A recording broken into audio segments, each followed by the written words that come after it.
អាចកំបាំងនៃកោះសូកូត្រាកោះចម្លែកដែលមើលទៅដូចជាមកពិភពផ្សេងនៅកណ្ដាលមហាសមុទ្រឥណ្ឌាមានកោះមួយដែលមានទេសភាពប្លែកខុសពីកន្លែងជាច្រើននៅលើពិភពលោកកោះនេះមានឈ្មោះថាសូកូត្រាហើយវាជាផ្នែកមួយនៃប្រទេសយេម៉ែននៅពេលអ្នកមើលរូបភាពរបស់សូកូត្រាអ្នកប្រហែលជាគិតថាវាមិនមែនជាទេសភាពនៅលើផែនដីយើងទេដើមឈើមានរាងចម្លែកភ្នំមានពណ៌និងទម្រង់ប្លែកៗហើយវាលខ្សាច់នៅជាប់សមុទ្រពណ៌ខៀវស្រស់ស្អាតមូលហេតុដែលសូកូត្រាមានរូបរាងខុសពីកោះធម្មតាគឺដោយសារវាបានបែកចេញពីដីគោកអស់រយៈពេលរាប់លានឆ្នាំដោយសារការរស់នៅដាច់ដោយឡែកសត្វនិងរុក្ខជាតិជាច្រើនបានវិវត្តទៅជាប្រភេទដែលមានតែនៅលើកោះនេះប៉ុណ្ណោះដើមឈើឈាមនេះរុក្ខជាតិដែលល្បីបំផុតនៅកោះសូកូត្រា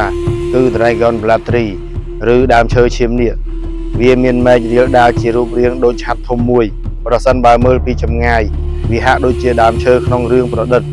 ឈ្មោះឈាមនេះមិនមែនមានន័យថាដើមឈើមានឈាមពិតប្រាកដទេនៅពេលសម្បករបស់វាត្រូវបានកាត់វាអាចបញ្ចេញជ័រពណ៌ក្រហមចាស់ដែលមនុស្សបុរាណបានប្រើប្រាស់ជាវត្ថុធម្មជាតិនិងក្នុងការអនុវត្តប្រពៃណីមួយចំនួន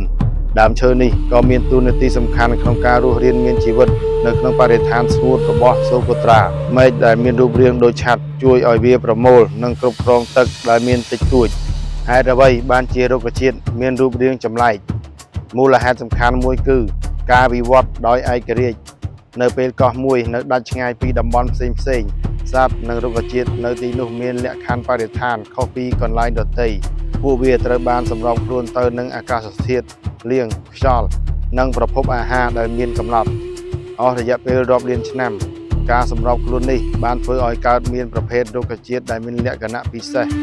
អ្នកវិទ្យាសាស្ត្របានចាត់ទុកសូកូត្រាថាជាតំបន់ដែលមាន Endemic ពោះមានន័យថាប្រភេទជីវិតជាច្រើននៅទីនោះមិនមាននៅកន្លែងផ្សេងលើផែនដីឡើយកោះដែលគេហៅថា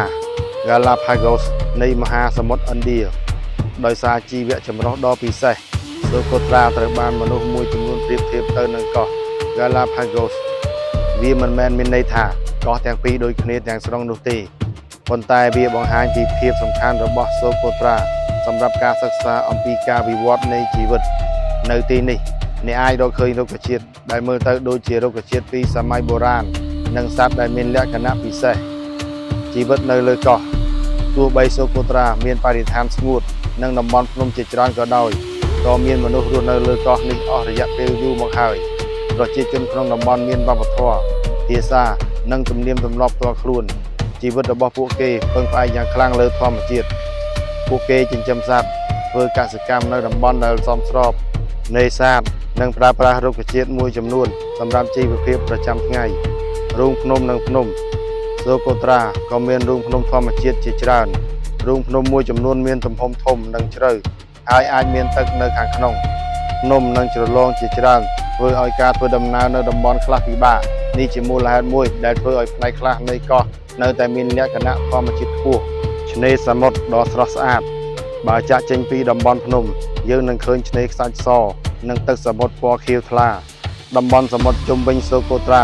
មានជីវៈចម្រុះសមុទ្រជាច្រើនប្រភេទការថ្មត្រី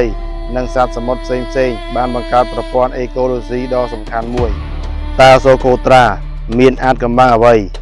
មនុស្សមួយចំនួនចូលចិត្តនិយាយថាសូកូត្រាគឺជាកោះពិភពផ្សេង